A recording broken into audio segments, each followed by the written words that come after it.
बैहर से चलकर परसवाड़ा पहुंची आदिवासी स्वाभिमान यात्रा। मधु भगत के नेतृत्व में जगह जगह हुआ यात्रा का स्वागत। भाजपा को हराने का लिया संकल्प। सीधी से चलकर बालाघाट जिले के बैहर होते हुए आदिवासी स्वाभिमान यात्रा बुधवार को परसवाड़ा विधानसभा पहुंची। यहां सबसे पहले ग्राम डूडगांव छपारा में पूर्व विधायक मधु भगत के नेतृत्व में आदिवासी परंपरा के अनुसार पीला गमछा और पीले चावल से यात्रा का स्वागत किया गया।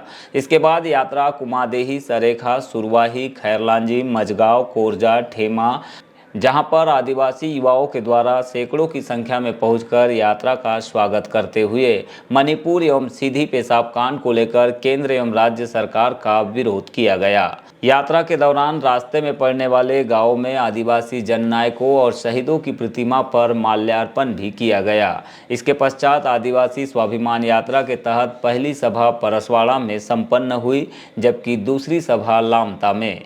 इस मौके पर यात्रा का नेतृत्व कर रहे युवा कांग्रेस के अध्यक्ष डॉक्टर विक्रांत भुरिया ने कहा कि जिस तरह से देश और प्रदेश में आदिवासियों की दुर्गति हुई है, इन सभी घटनाओं में भाजपा के लोगों का नाम सामने आया है, चाहे वह सीधी की घटना हो या फिर नीमच, नेमावर और सिवनी की घटना। लेकिन प्रदेश की सरकार ने इनके खिलाफ कोई भी ठोस कार्यवाही नहीं की है, बल्कि घटना कारित करने वालों के संरक्षण में सरकार खड़ी हो गई है। इसी को लेकर आदिवासी स्वाभिमान यात्रा आदिवासियों के स्वाभिमान की लड़ाई को लेकर निकाली गई है। यह यात्रा पूरे मध्य प्रदेश में 2200 किलोमीटर तक चल रही है। हम 20 दिनों में लगातार 36 विधानसभा सीटों और 18 जिलों तक पहुंच रहे हैं, जिसका समापन झाबुआ जिले में पूर्व मुख्यमंत्री कमलनाथ के नेतृत्व में होगा।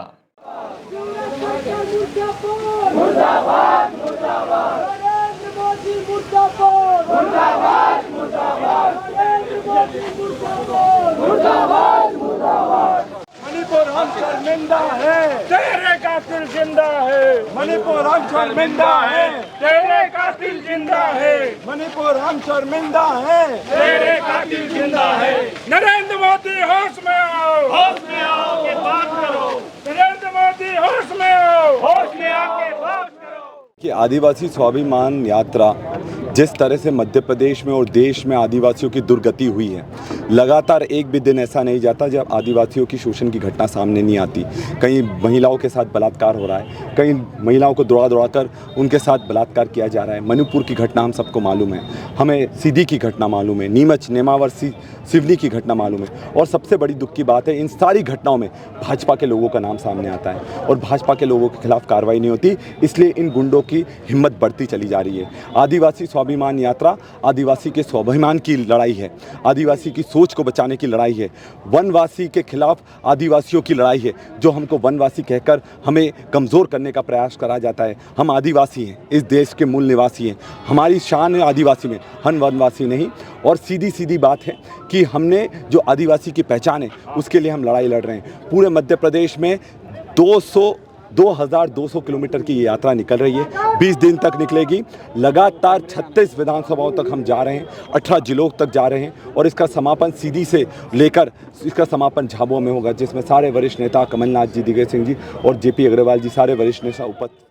आदिवासी स्वाभिमान यात्रा परसवाड़ा से चलते हुए लामता पहुंची। यहां पर भी यात्रा का स्वागत किया गया। इसके पश्चात लामता नेवरगांव मार्ग पर एक सभा आयोजित हुई, जिसमें आदिवासी कांग्रेस के प्रदेश अध्यक्ष रामू टेकाम ने मणिपुर और सीधी की घटना को लेकर दुख जताया और नरेंद्र मोदी सरकार के खिलाफ मंच से नारे लगवाए। नरेंद्र मोदी होश में आओ, नरेंद्र मोदी होश में आओ, महिलाओं पर अत्याचार बंद करो।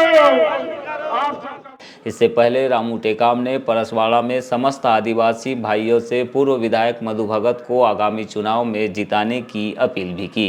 नहीं देंगे, हम कांग्रेस पार्टी को वोट देंगे, हमारे भाई यहाँ से मधु भगत जी को वोट देंगे, उन्हें भारी बहुमतों से विजय बनाएंगे और माननीय कमलनाथ जी को मुख्यमंत्री बनाने का काम करेंगे। एक तीर एक कमान,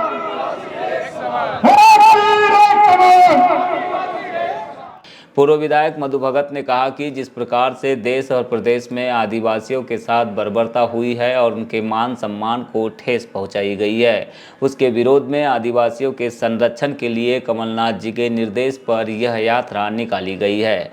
मधु भगत ने एक सवाल का जवाब देते हुए कहा कि यदि भाजपा के कार्यकर्ता आदिवासियों के सिर पर पेशाब करेंगे तो आदिवासियों की केवल 47 रिजर्व सीटें ही नहीं बल्कि 50 सीटें भी होती तो कांग्रेस जीत कर आती। निश्चित ही कमलनाथ जी इस बार आदिवासियों के सहयोग से प्रदेश में कांग्रेस की सरकार बनाएंगे। और जिस प्रकार से आदिवासी पहला मानव है, आज जल जंगल जमीन का मालिक है, जिस प्रकार से भारतीय जनता पार्टी मूर्ख बनाने का शिवराज सिंह चौहान जी काम कर रहे हैं, उसके ऊपर माननीय कमलनाथ जी ने ये आदिवासी स्वाभिमान यात्रा निकाल करके एक गौरवमयी कदम उठाया, जिसका स्वागत आज परसवाड़ा विधानसभा के समस्त कार्यकर्ता, ब्लॉक, मंडल, सेक्टर, समस्त पदाधिकारीगण सबने भरपूर, और साथ में जो हमारे आदिवासी भाई थे घर से निकल के उनके वो सब निकल के इसमें हिस्सा लिया। क्या लगता है मध्य प्रदेश में 47 आदिवासी रिजर्व सीटें हैं और लगभग 80 से 82 सीटों पर सीधा आदिवासियों का प्रभाव है। आदिवासी के सिर के ऊपर भारतीय जनता पार्टी के कार्यकर्ता, वहाँ 47 सीट तो क्या, अगर 50 सीट भी होती आदिवासी की तो कांग्रेस के कमलनाथ जी अपनी सरकार बनाएंगे आदिवासियों के साथ मिलकर के, और 47 के 47 सीट जीती जाएगी। जिस प्रकार से आदिवासियों के ऊपर अत्याचार हो रहा है, जिस प्रकार से आदिवासियों को मूर्ख बनाया जा रहा है, क्या इस समय आदिवासी मतदान करेगा? आदिवासी मतदान अब भारतीय जनता पार्टी को नहीं करेगा। अगर वर्तमान में कोई ये सोच ले कि पैसे से खरीद के मैं आदिवासी को अगर अपने कब्जे में कर लूँ, तो मैं उसको भी ये बता देना चाहता हूँ कि पैसे से कोई भी जनता, कोई भी मतदान नहीं होता। अगर थोड़ा बहुत होता है तो उनका कोई मोल नहीं होता। लेकिन इस बार स्वाभिमान यात्रा ने ये सिद्ध कर दिया है कि पूरी की पूरी सरकार मध्य प्रदेश की जब बनेगी तो उसमें 47 के 47 विधायक आदिवासी भाई होंगे। इसी तरह आदिवासी नेता और जिला पंचायत के सदस्य दल सिंह पंद्रे ने कहा कि आदिवासियों के स्वाभिमान को बचाने के लिए यह यात्रा निकाली गई है। भाजपा की सरकार आदिवासी समाज को टारगेट बनाकर शोषण करती है। इसके कई उदाहरण हमने मध्य प्रदेश में देखे हैं।